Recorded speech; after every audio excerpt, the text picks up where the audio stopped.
Hello student, कैसे आप लोग? उम्मीद करता आप लोग ठीक हो गया। आपका मेरे यूट्यूब चैनल संजीव ज्ञान गुरुकुल पर स्वागत है। आज मैं आपको क्लास 9 का गणित में बीच चैप्टर का प्रश्न वाली 9.3 का प्रश्न 2 सॉल्व करके समझाऊंगा, ठीक है। और इस क्वेश्चन को मैं आपको बहुत ही आसानी में स्टेप बाय स्टेप समझाऊंगा, ताकि आप सब स्टूडेंट को इस प्रश्न का अच्छी तरह समझ में आ जाए, ठीक है। और यदि आप वीडियो आपको पसंद आए तो प्लीज वीडियो को लाइक शेयर कर दीजिएगा। और यदि आप वीडियो पर नए हैं तो सब्सक्राइब बटन प्रेस कर बेल आइकन प्रेस कर ऑल पर क्लिक कर दीजिएगा, ताकि हमारी हर पहले आने वाली वीडियो का नोटिफिकेशन आपको समय समय पर मिलती रहे, ठीक है। अब प्रश्न 2 सॉल्व करने से पहले मैं आपको एक बात कह दूं कि इस वीडियो का पूरा अंत तक देखिएगा, बीच में कहीं भी स्किप मत कीजिएगा, नहीं तो आपको वीडियो में प्रश्न का हल अच्छी प्रकार से समझ में नहीं आएगा, ठीक है। तो देखिए प्रश्न 2 क्या कह रहा है, किसी वृत्त की एक जीवा वृत्त की त्रिज्या के बराबर है।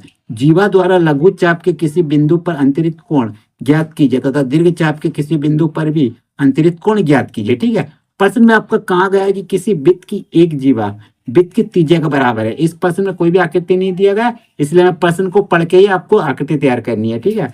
तो बोला गया वृत्त की एक जीवा वृत्त की त्रिज्या के बराबर है, ठीक है। तो देखिए हम लोग क्या करते हैं, ये जो आपका एक वृत्त है इस पर हम क्या करते हैं, एक वृत्त का जीवा बना लेते हैं, ठीक है। चलिए क्योंकि एक वृत्त बोला गया है तो चलिए, तो हम लोग देखिए ये आपका केंद्र, केंद्र को पहले हम लिख लेते हैं, ठीक है। फिर यहाँ जीवा बना लेते हैं। तो चलिए जीवा क्या होता है, वृत्त की एक परिधि से, जीवा क्या होता है आपका वृत्त की एक परिधि से यहाँ तक की दूरी को कहते हैं जीवा, ठीक है। तो चलिए हम लोग जीवा बना लेते हैं। ये देखिए, चलिए ये लीजिए, ये जीवा मैंने बना लिया, ठीक है। ये आपका वृत्त का जीवा है। चलिए हो गया वृत्त का जीवा। और इस वृत्त के जीवा का हम लोग नाम दे देते, क्या नाम दे देते, इसको ए और इसको बी नाम दे देते, ठीक है। केंद्रक को हमेशा ओ नाम देते हैं, ठीक है। चलिए अब हम क्या करते हैं, ये जो केंद्र है केंद्र से ए और बी को मिला देते हैं, ठीक है। चलिए तो हम लोग मिला लेते हैं, चलिए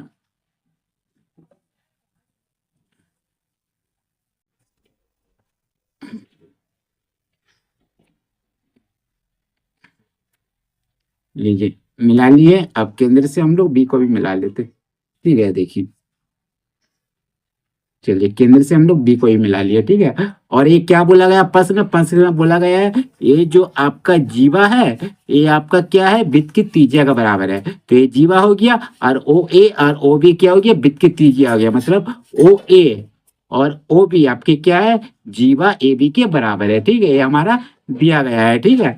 तो हम लोग को ज्ञात क्या करना, तो हम लोग ज्ञात करना है जीवा द्वारा लघु चाप के किसी बिंदु पर अंतरित कोण ज्ञात कीजिए। तो जीवा द्वारा देखिए, जीवा आपका ए बी है, इसके नीचे जो आपका ये देखिए यहाँ से यहाँ तक है, इसे हम लोग क्या कहते हैं, लघु चाप कहते हैं, ठीक है। लघु चाप, तो लघु चाप की किसी बिंदु पर अंतरित, तो लघु चाप पर हम लोग क्या करते हैं, एक बिंदु ले लेते कहीं भी, तो हमने यहाँ बिंदु ले लेते, इसका नाम दे देते सी, ठीक है। और इस बिंदु पर क्या कहते हैं, अंतरित कोण ज्ञात कीजिए। बताओ इस बिंदु पर हमें कोण बनाना है, ठीक है। तो हम लोग ए से सी और बी से सी को मिला लेते हैं, ठीक है। चलिए मिला लेते हैं,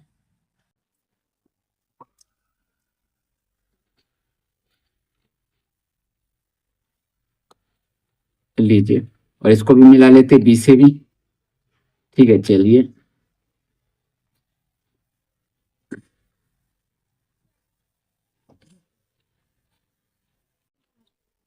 लीजिए बी से भी मैंने मिला लिया, ठीक है। तो हमें क्या ज्ञात करना है, इस कोण को ज्ञात करना है, ए कोण, कोण ए सी बी को ज्ञात करना है, ठीक है।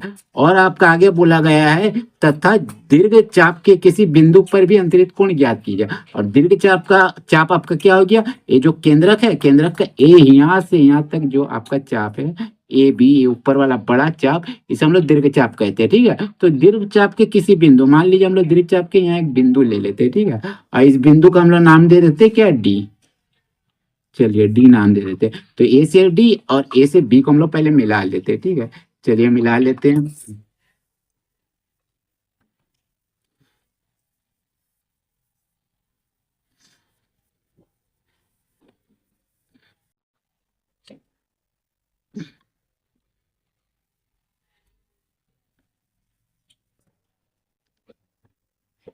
चलिए मैंने मिला लिया, ठीक है।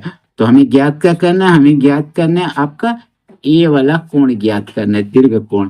दीर्घ चाप पर एक कोण जो बन रहा है, कोण ए डी सी, मैंने डी सॉरी है ना, ए डी बी, ए वाला कोण आपको ज्ञात करना है, ठीक है। तो सबसे पहले हम लोग क्या करते हैं, जो आने उसे हम लोग लिख लेते हैं, और जो दिया गया उसे लिख लेते हैं, सवाल पे आगे बढ़ते हैं, ठीक है। तो हम लोग लिखते हैं हल, हल। तो देखिए हमारा क्या हम माने थे, माना कि ए भी एक जीवा है, माना कि माना कि ए बी एक क्या है, आपका जीवा है, जीवा है, ये आपका जीवा है, ठीक है। और आपका ओपी, ये देखिए जो ए आपका जीवा ए बी और ओ ए और ओ बी आपका क्या है, ओ ए और ओ बी, ओ बी और ओ बी वृत्त की क्या है, वृत्त की त्रिज्या है, ठीक है, वृत्त की त्रिज्या है, मिलाए तो ये क्या आपका वृत्त का त्रिज्या है, त्रिज्या है, चलिए वृत्त की त्रिज्या है, ठीक है। और जब ए आपका क्या है, ए बी आपकी वृत्त की जीवा ओ ए बी आपका क्या है, वृत्त की त्रिज्या है, तो ओ ए ओ बी आपका क्या ए बी के बराबर है, आपका प्रश्न बोला गया है, ठीक है, मैंने दिया गया है, तो हम लोग लिखेंगे दिया है, क्या दिया गया है आपका, दिया है आपका ए बी बराबर ओ ए बराबर ओ बी, ठीक है। और क्यों बराबर है, क्योंकि आपका जीवा बराबर आपका त्रिज्या है, जीवा बराबर आपका क्या त्रिज्या आपको दिया गया प्रश्न पे, त्रिज्या है, ठीक है, जीवा बराबर आपका त्रिज्या है, ठीक है, इसीलिए दोनों क्या बराबर है, ठीक है। अब चलिए, अब हमें क्या ज्ञात करना है, हमें ज्ञात करना है ये दोनों कोण, एक आपका लघु चाप पर जो बिंदु है इसका कोण और एक दीर्घ चाप पर जो बिंदु है इसका कोण, ठीक है। तो सबसे पहले हम लोग क्या करते हैं, देखिए ये आपका क्या है, त्रिभुज ओ ए बी, ये क्या है आपका समबाहु त्रिभुज है, क्यों समबाहु त्रिभुज है, क्योंकि इसका प्रत्येक भुजा आपका क्या है बराबर है, ओ ए बी और ओ बी आपका बराबर है, ठीक है। तो हम लोग लिखिएगा चूंकि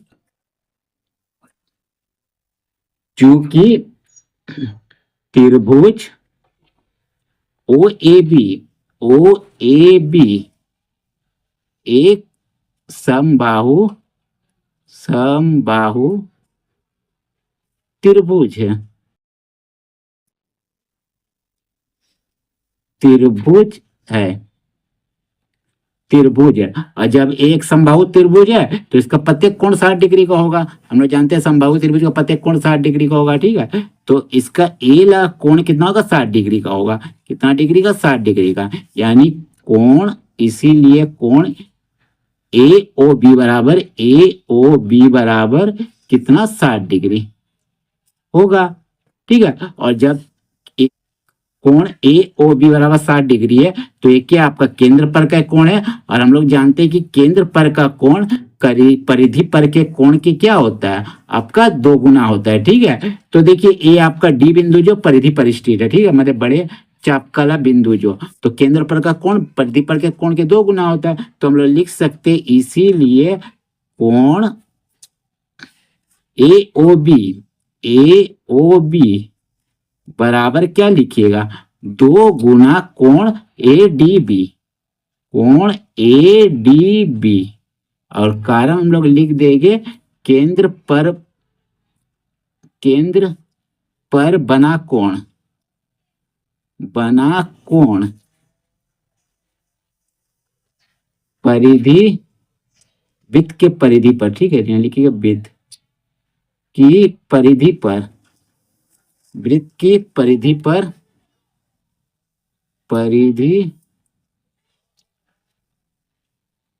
बने कोण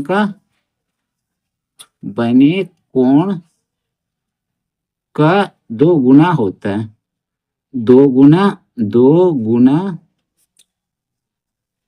होता है, चलिए ये हो गया आपका कारण, ठीक है, मैंने कारण दे दिया, ठीक है। तो देखिए कोण ए ओ बी का मान कितना आपका, देखिए 60 डिग्री, तो 60 डिग्री लिख दीजिए, ठीक है, बराबर 2 लिख दीजिए और गुना कोण ए डी बी को लिख दीजिए, ठीक है। चलिए अब देखिए कोण ए डी बी के आपका 2 के साथ गुना में है, और 2 को बराबर का लेफ्ट साइड ले जाएगा तो भागा में आ जाएगा, ठीक है। तो 60/2 लिख दीजिए और कोण ए डी बी को ऐसे लिख दीजिए, ठीक है, काटिए तो ये आपका आ जाएगा 30 डिग्री।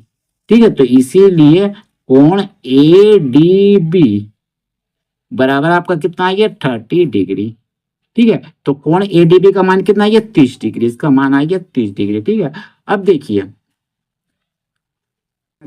ए सी, सी बी, बी डी और डी ए, एक क्या एक प्रकार का चतुर्भुज है। देखिए चतुर्भुज है, अरे किस प्रकार का चतुर्भुज है, एक चक्रीय चतुर्भुज है। क्यों चक्रीय चतुर्भुज है, क्योंकि ये वृत्त के परिधि पर स्थित है। ठीक है, इसका हर एक शेष ए सी बी डी सब वृत्त के परिधि पर स्थित है। ठीक है, और वृत्त के परिधि पर कोई भी आपका चतुर्भुज स्थित हो तो चक्रीय चतुर्भुज कहते हैं। ठीक है, और इस चतुर्भुज में देखिए आपका कोण डी और कोण सी आपका सम्मुख कोण है, और हम लोग जानते हैं कि चक्रीय चतुर्भुज के सम्मुख कोणों का योग कितना होता है 180 डिग्री होता है। ठीक है, तो कोण ए डी सी जोड़ कोण ए सी बी बराबर कितना हो जाएगा 180 डिग्री हो जाएगा। तो हम लोग यहाँ लिख सकते हैं चूंकि चक्रीय चतुर्भुज के सम्मुख कोणों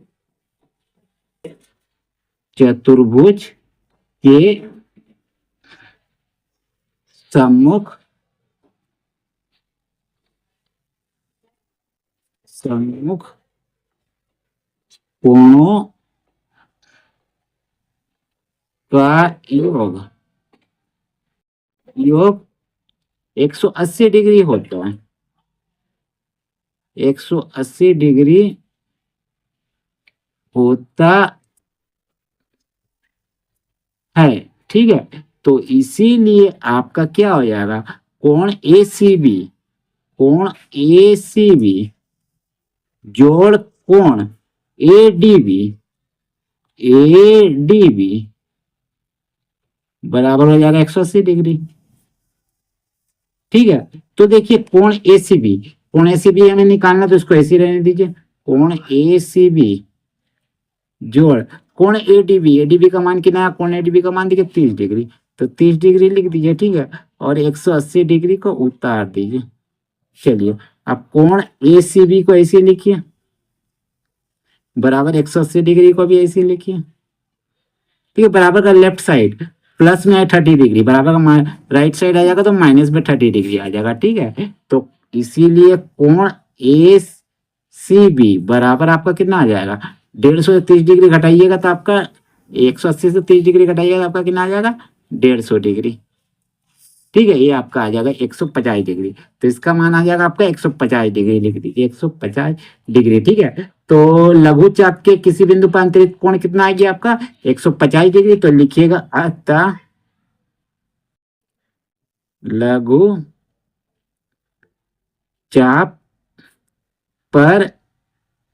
चाप के, यहाँ लिखिएगा के बिंदु पर अंतरित कोण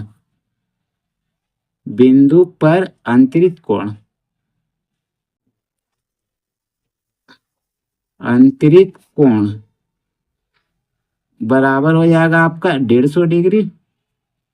ठीक है, 150 डिग्री। ठीक है, और दीर्घ चाप के बिंदु पर अंतरित कोण बराबर आपका आ जाएगा 30 डिग्री। ठीक है, ये हो गया इसका आंसर। ठीक है, तो उम्मीद करता हूँ यह वीडियो आपको पसंद आया होगा। ठीक है, यदि आपको मेरा यह वीडियो पसंद आया तो प्लीज मेरे वीडियो को लाइक से सब्सक्राइब कर दीजिएगा, और यदि आपको वीडियो समझने में कोई कष्ट हो तो मुझे कमेंट कर सकते हैं, और यदि आपने इससे पिछले आधे का वीडियो नहीं देखा है तो आप मेरे डिस्क्रिप्शन के प्लेलिस्ट पर जाकर देख सकते हैं। ठीक है, तो फिर मिलते हैं अगले वीडियो के साथ। धन्यवाद।